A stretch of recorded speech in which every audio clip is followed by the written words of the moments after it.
Salut les filles, salut les garçons, c'est Marie-Claude aka MC pour les intimes et je suis de retour pour une toute nouvelle vidéo.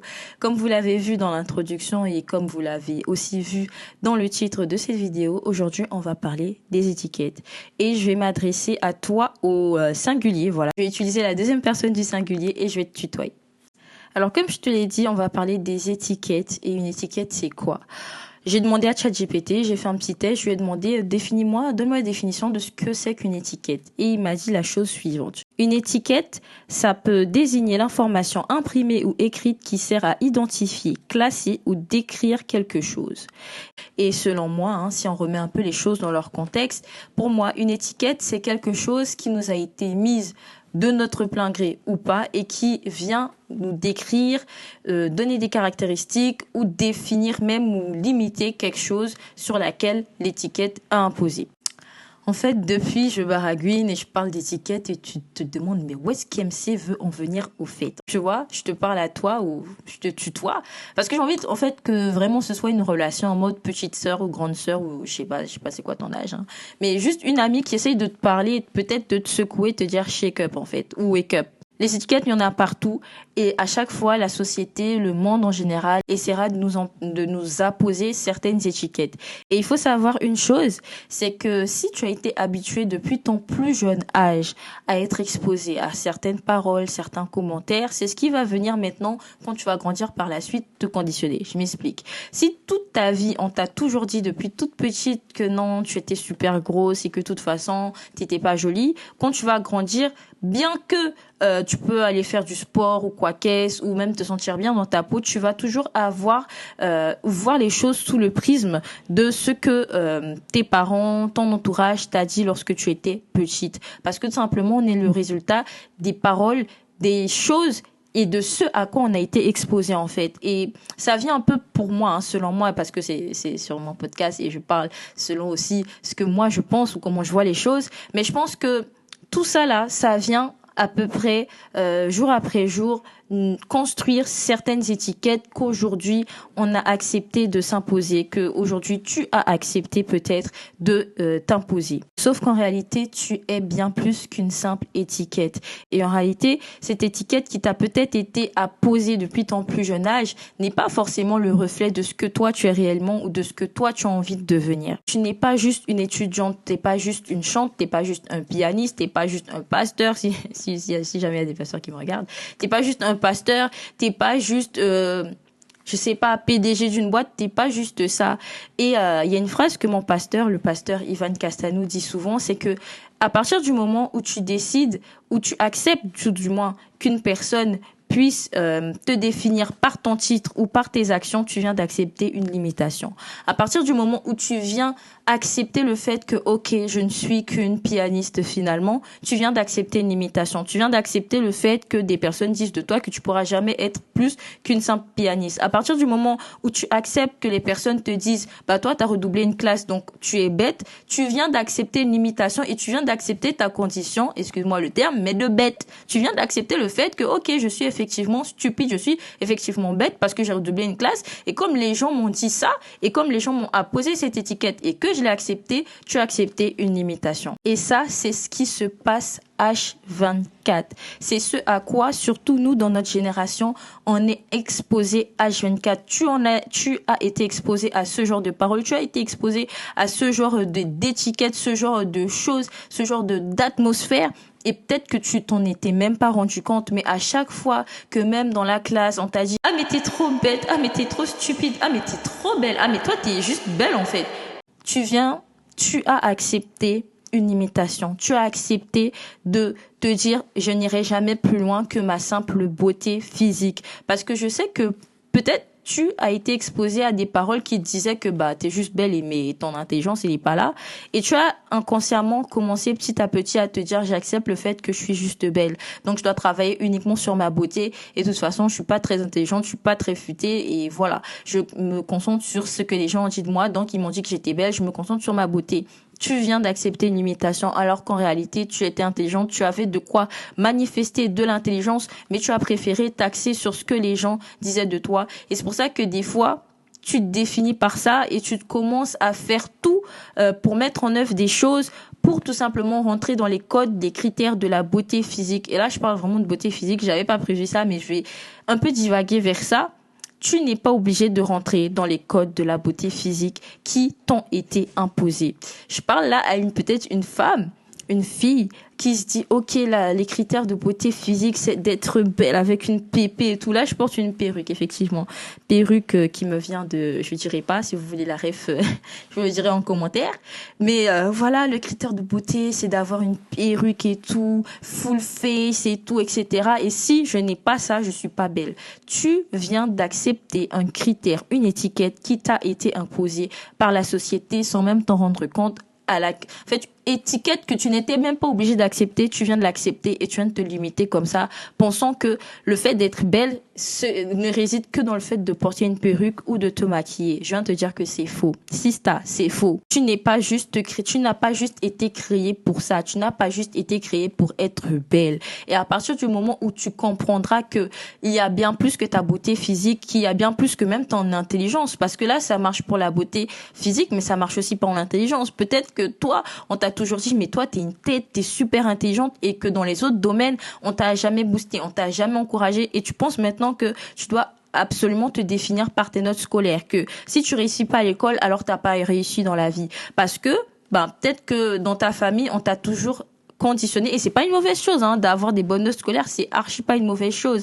Mais te définir au travers de tes résultats scolaires, ça, c'est une mauvaise chose. Parce que la vie, en vérité, elle s'arrête pas à l'école. Quand tu sors du collège, quand tu sors du lycée, quand tu sors du centre de formation, tu as encore une vie en fait. Tu n'as pas été créé juste pour réussir à l'école. Parce qu'on n'étudie pas toute sa vie, de toute façon. Normalement, on n'est pas à l'école toute sa vie. Donc ça voudrait dire que quand tu auras fini tes études, ta valeur, elle aura diminué ou elle s'arrêtera? Non. Sisto, sista, ou bien, comment on dit, brother. Non, ta valeur ne se définit pas uniquement dans ton intelligence en fait. La nature a horreur du vide. À chaque fois que toi-même tu ne sauras pas te définir, ou à chaque fois que dans toi-même il y aura une part de vide que tu essaieras de combler, la nature a horreur du vide et la nature viendra toujours remplir les vides que tu lui amènes, les vides que tu lui exposes. Si jamais tu avais des complexes, la nature, elle viendra juste, quand je dis la nature, c'est... Comprenez, c'est le monde en général, la société en général. Ça viendra juste venir dans ce manque-là, dans ces complexes-là, pour t'enterrer encore plus loin, pour t'enterrer encore plus bas. Ça viendra rarement venir te tirer vers le haut, en fait. C'est pour ça qu'à mon sens, des fois, tu vois ce vide que tu ressens, tu te dis que, ok, là j'ai tout, j'ai un travail, je réussis bien à l'école et tout, etc. Mais néanmoins, je sens qu'il y a un truc qui manque. Je sens que, et ça parlera peut-être pas à tout le monde, mais je sais que ça parlera au moins une personne. Ce vide-là, des fois que t'arrives pas à combler malgré tout, ça vient du fait que tu n'es pas Jésus. Ça fait du fait que, en réalité, je vais le dire parce que je vais donner mes conseils par la suite pour se défaire de certaines étiquettes. Mais ça peut déjà se résumer dans le fait qu'il faut savoir ta source, il faut connaître ta source. Et moi, je crois que la source de toute l'humanité, c'est le Créateur. Et pour moi, le Créateur, c'est Jésus, tout simplement. Parce que tu auras beau essayer de te définir par d'autres choses, tu auras beau essayer de laisser d'autres choses te définir. Et même des fois, t'en as marre. Je sais que des fois, t'as pas envie de ça. T'aimes pas le fait qu'on te catégorise toujours comme étant la fille la plus vulgaire. T'aimes pas le fait qu'on te catégorise même des fois comme étant une chose, alors que tu sais que tu es une être humaine, tu sais que les hommes se jouent toujours de toi, tu sais que des fois on t'utilise souvent. Je sais que t'as pas envie de ça. Je sais que des fois t'en as marre, t'es juste fatigué. T'as juste pas envie de ces étiquettes qui, finalement, représentent un poids lourd à porter tous les jours. Je sais que t'as pas envie de cette étiquette, mais que tu te dis que je dois continuer parce que, de toute façon, on m'a toujours connu comme ça. Je dois continuer parce que si du jour au lendemain, je décide de dire que j'ai envie de prendre soin de ma santé mentale, c'est un exemple bête. Si du jour au lendemain, tu décides de dire que j'ai envie de prendre soin de ma santé mentale, qu'on va se moquer de moi, c'est lourd à porter. C'est lourd à porter l'étiquette de la femme forte qui doit jamais pleurer. C'est lourd à porter et je le sais. Et cette étiquette-là, des fois, ça vient juste du fait que il te manque quelque chose et ce quelque chose, c'est Jésus.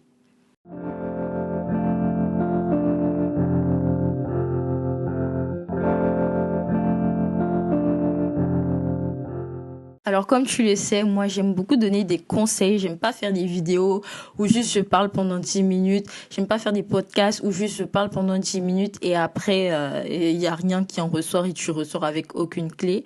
Même si ces clés-là ne sont pas des clés universelles et ça résolvera certainement pas tous tes problèmes, mais je pense que déjà, ça peut être une bonne base. Le premier conseil que je pourrais te donner, c'est de ne pas te laisser définir par surprise. Et ce conseil-là, je l'ai tiré d'un livre que j'affectionne beaucoup. J'en avais fait un TikTok pour ceux qui me suivent sur TikTok. D'ailleurs, si vous ne me suivez pas encore sur TikTok, n'hésitez pas. Peut-être que j'afficherai mon compte à l'écran. C'est ce livre, celui-là, qui s'appelle Osez être vous-même de Peggy. J'ai pas envie d'écorcher son nom de famille encore une fois, mais franchement, je vous mettrai le nom de l'autrice dans les commentaires. Et dans ce livre, il y a une phrase qui m'a particulièrement touchée et je vais vous la lire, juste un petit extrait pour vous donner envie de l'acheter. Si vous ne prenez pas le temps de vous définir, d'autres le feront à votre place, en vous collant des étiquettes telles que timide, peureux ou superficiel. C'est juste une petite phrase, mais comment ça m'a tellement marqué parce que je sais que souvent, longtemps dans ma vie, on m'a défini comme étant une personne de timide. Jusqu'à présent, il y a encore des personnes qui m'apposent l'étiquette de quelqu'un de timide. Et il suffit juste de me connaître un minimum, vraiment de m'avoir un minimum côtoyé pour savoir que je suis pas du tout quelqu'un de timide. Mais il y a des personnes qui continuent de penser que je suis quelqu'un de timide. Sauf que si aujourd'hui je décide de m'appuyer sur ces étiquettes-là, entre guillemets, que ces personnes me donnent, et c'est pas méchant, c'est pas méchant, c'est leur ressenti. Si aujourd'hui je décide de m'appuyer sur ça, je me définirais alors comme étant quelqu'un de timide, alors que je ne le suis pas. Et je commencerai inconsciemment ou consciemment à me comporter comme tel et à dire, non, j'aime pas parler en public parce que je suis timide. T'es timide pourquoi? Non, pas parce que tu le sens, mais parce que les gens t'ont dit que tu l'étais. Tu vois un peu où est-ce que je veux en venir?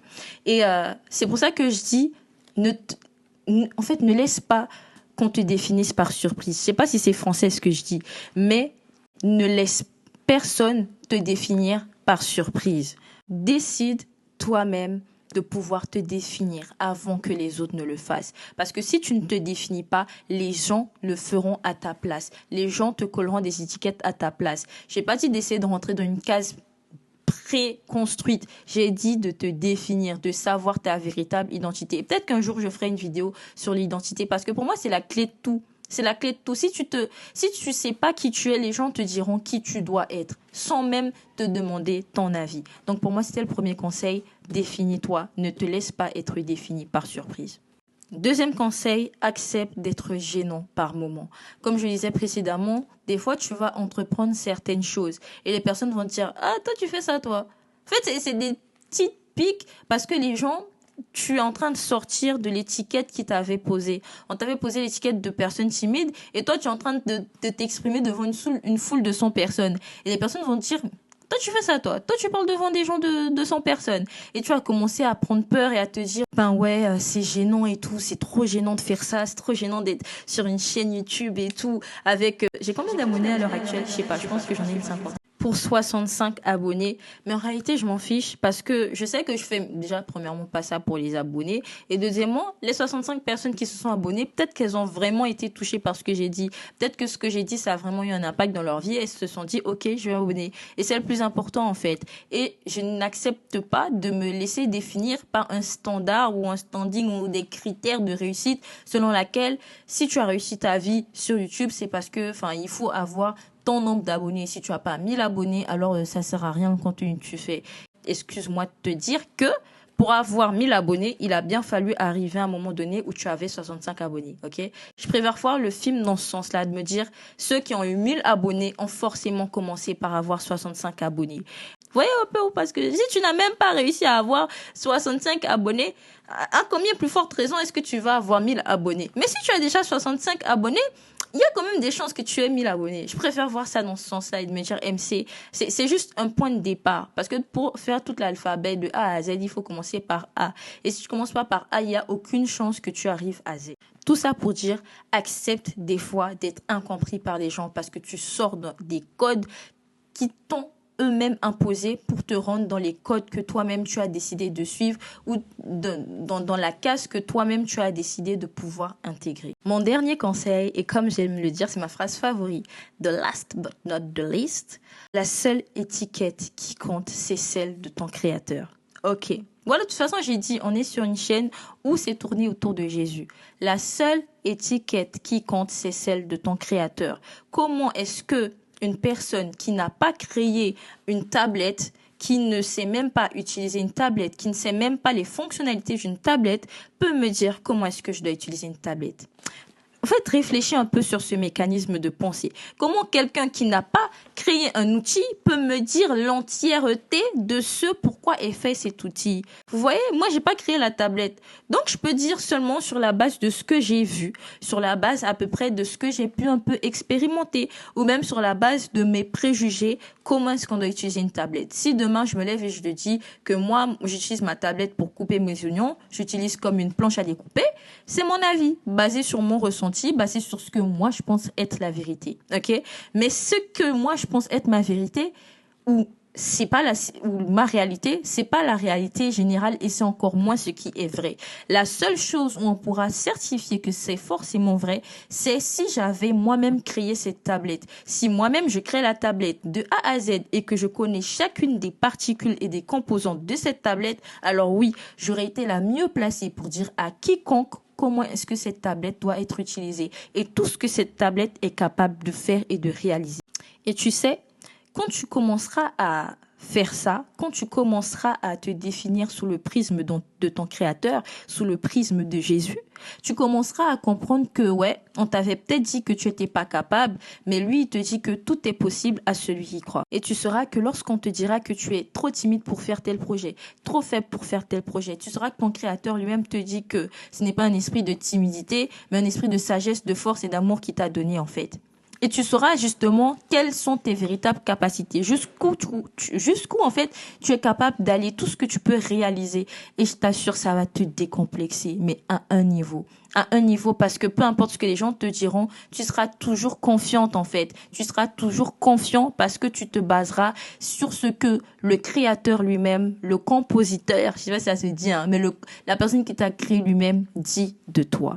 Alors j'espère que ces conseils t'aideront, j'espère que ces conseils pourront t'ouvrir les yeux et comme je le disais au début de la vidéo, repenser ta manière de voir les choses, repenser la manière de te définir et de te dire non, c'est pas parce qu'on m'a toujours dit que je n'étais pas capable que je ne suis pas capable. Et j'espère surtout que ça te ramènera à la source parce que c'est ça l'objectif de tout en fait. Te ramener à la source de toute chose et te dire ok, moi j'ai envie de découvrir un peu plus ce créateur, moi j'ai envie d'aller un peu plus loin, moi j'ai envie de découvrir un peu plus celui-là qui m'a doté d'énormément de capacités. Et souvent je regarde des émissions comme l'incroyable pouvoir du corps humain et lorsque je regarde cette émission à chaque fois je suis choquée. Je suis choquée parce que je me dis quoi? Le corps humain il est capable de faire tout ça, mais en fait même les médecins des fois ça les choque parce que ils ont fait beaucoup d'années d'études mais ils s'en sont jamais en fait au bout de leur surprise en termes de capacité du corps humain en fait, tout simplement parce que ils ont beau passer du temps à étudier, ils sont pas les créateurs du corps humain, donc ils peuvent pas savoir dans la profondeur des choses. Donc reviens à celui-là qui connaît les profondeurs de tout ce que tu es capable de faire. Reviens à celui-là qui connaît les profondeurs de tous les projets que tu es capable de réaliser. Peu importe si tu as peur et ça ne dépend pas de toi, ça dépend de ce que lui a déjà dit de toi, ça dépend de ce que ton créateur a déjà fait de toi en fait. Ça dépend pas de toi, ça dépend pas de tes capacités, de ton nom de famille. Et comme le pasteur Peggy le dit souvent, ça dépend pas de ta face, de ta race, de ta classe. Non, ça dépend pas de ça. Ça dépend du créateur lui-même. Alors voilà, c'est tout pour la vidéo d'aujourd'hui. J'espère qu'elle vous aura plu et que ça aura pu vous parler individuellement à chacun d'entre vous. J'ai essayé un peu de parler au singulier, au féminin, au masculin, peu importe qui me regardera. J'espère que tu pourras, enfin, on est devenu un peu proche maintenant entre nous. On peut se tutoyer, je pense. J'espère que tu pourras t'identifier au travers de ça.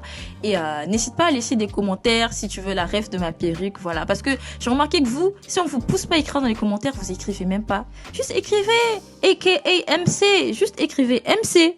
En fait, juste ça pour le référencement, voilà, parce que voilà, c'est tout pour me soutenir en fait, voilà.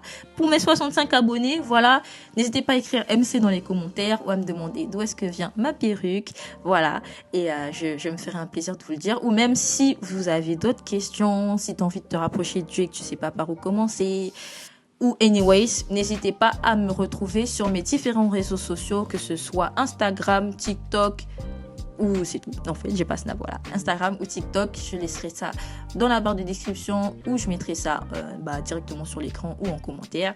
Et on se dit bisous bisous. Petit disclaimer, dans cette vidéo, vous verrez énormément de mouches voler parce que c'est la saison estivale et que y a tout simplement plein de moucherons.